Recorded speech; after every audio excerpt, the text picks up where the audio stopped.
क्या कभी ऐसा हुआ है कि तुम किसी को देखते हो और अचानक से तुम्हारा ध्यान उसी पर ठहर जाता है। वह कुछ बोलता नहीं, पर उसके भीतर से जैसे कोई चुंबकीय शक्ति निकलती है। उसकी चाल, उसकी मौन, उसकी दृष्टि, सब कुछ किसी रहस्यमय की तरह लगता है। तुम सोचते हो कि आखिर ये अलग कैसे है। क्या वजह होता है कि कुछ लोग बिना कुछ बोले ही अपनी तरफ आकर्षण कर लेते हैं। जवाब छिपा है एक शब्द में, ब्रह्मचर्य। लेकिन ध्यान रखना, यह सिर्फ धार्मिक विचार नहीं है, यह कोई सन्यासी का नियम नहीं, बल्कि यह जीवित ऊर्जा है। ब्रह्मचर्य का मतलब सिर्फ काम विरक्ति नहीं, बल्कि उस शक्ति को समझना है जो तुम्हारे भीतर सुप्त पड़ी है। यह शक्ति ही तुम्हारे जीवन की दिशा बदल सकती है। जब यह जागती है तो मनुष्य साधारण से असाधारण बन जाता है। उसकी उपस्थिति में सब कुछ बदलने लगता है। हवा, माहौल और लोगों की दृष्टि तक। देखो, आज का इंसान हर पल भाग रहा है। कोई नाम के पीछे, कोई रूप के पीछे, कोई सुख के पीछे। हर कोई किसी न किसी से आकर्षित है। लेकिन कभी आपने सोचा है कि सच्चा आकर्षण क्या होता है? सच्चा आकर्षण वो नहीं जो दूसरों की नजर में चमकता है, बल्कि वो है जो आत्मा से निकलता है। और वही आकर्षण जन्म लेता है जब तुम उसी ऊर्जा को नियंत्रित करना सीख जाते। यही असली ब्रह्मचर्य है, एक ऐसा तपस्या जो तुम्हें भीतर से अग्नि बना देती है। जब कोई व्यक्ति ब्रह्मचर्य के मार्ग पर चलता है तो शुरुआत में संघर्ष का सामना करना पड़ता है। इच्छाएं सताती है, मन बार बार हार मानना चाहता है, और वही संघर्ष धीरे धीरे शक्ति बन जाता है। चेहरे पर तेज आने लगता है, आंखों में चमक और वाणी में गहराई आने लगता है। लोग खुद में खुद उसके पीछे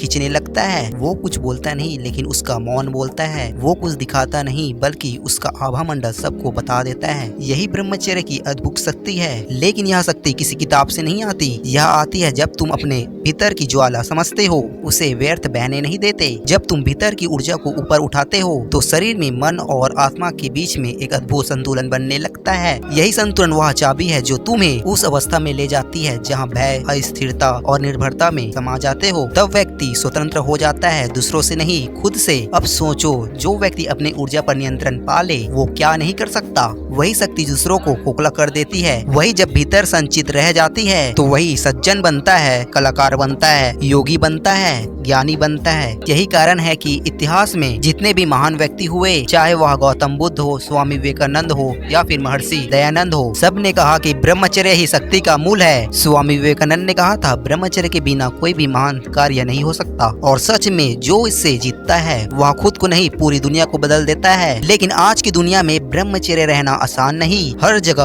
आकर्षण के जाल बिछे हैं। सोशल मीडिया से लेकर विज्ञापनों तक हर जगह शरीर का बाजार सजा हुआ है। इंसान का मन लगातार खींचा जा रहा है। ऐसे में कोई युवा आग के बीच में खड़ा होकर अपने आप को खुद से संभालता है तो सिर्फ वह इंसान नहीं, बल्कि वह योद्धा है। और ये युद्ध बाहर का नहीं, बल्कि अपने अंदर से लड़ता है, यानी कि वासना से लड़ता है। और यही असली तप है। ब्रह्मचर्य की राह अकेली है, लेकिन इसी अकेलेपन में सबसे बड़ी शक्ति छुपी हुई है। जब तुम सब कुछ छोड़कर अपने भीतर उतरते हो तो वहाँ एक अंधकार दिखाई देता है। वो अंधकार तुम्हारा भय है, तुम्हारी इच्छाएं हैं, तुम्हारी कमजोरियां है। लेकिन जब तुम उस अंधकार को पार कर लेते हो तो वही अंधकार तुम्हारा प्रकाश बन जाता है। यही ब्रह्मचर्य की विजय है। धीरे धीरे इच्छाएं शांत होने लगती है, मन स्थिर होने लगता है, चेहरे पर एक अलग चमक रहता है और नजरों पर एक गहराई, शब्दों में भारीपन आ जाता है। लोग पूछते हैं कि तुम्हारे अंदर कुछ बदल चुका है, और तुम मुस्कुरा देते हो, क्योंकि राज बताने लायक नहीं होता, बल्कि वह महसूस करने लायक होता है। जो व्यक्ति ब्रह्मचर्य का पालन करता है उसके जीवन बदल जाता है और उसका एक नया जन्म हो जाता है। वह व्यक्ति मौन में भी प्रेरणा बन जाता है। लेकिन ध्यान रखना,